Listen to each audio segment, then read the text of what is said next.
یوم شہداء مشرقی پاکستان سویلین آرمڈ فورسز 1947 اور 1971 میں خدمات دینے والے افراد کو ایوارڈ سے نوازا گیا۔ تقریب میں میجر مسرت عبدالخالق، سابق ایم این اے ریحان ہاشمی، محمد آصف بشانی، چودھری مبشر رضا، معین الدین انصاری اور دیگر سمیت بڑی تعداد میں عوام نے شرکت کی۔ تقریب سے خطاب کرتے ہوئے میجر مسرت عبدالخالق نے کہا کہ پاکستان بننے میں بہاری کمیونٹی کی قربانی آج کی پاکستان کی بقا کی ثمر ہے۔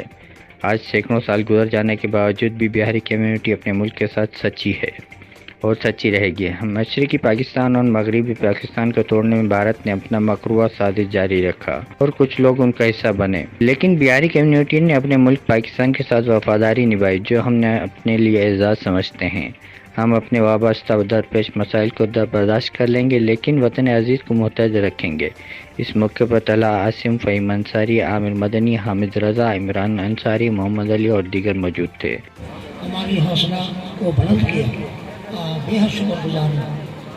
اصل میں کیا بولوں، کیا کہوں گا، اور میں سب سے بڑا پاکستانی ہوں، تو اس میں کوئی شک نہیں ہے۔ ہم سے زیادہ وفادار کوئی نہیں ہے، ہم سے زیادہ پاکستانی کوئی نہیں ہے۔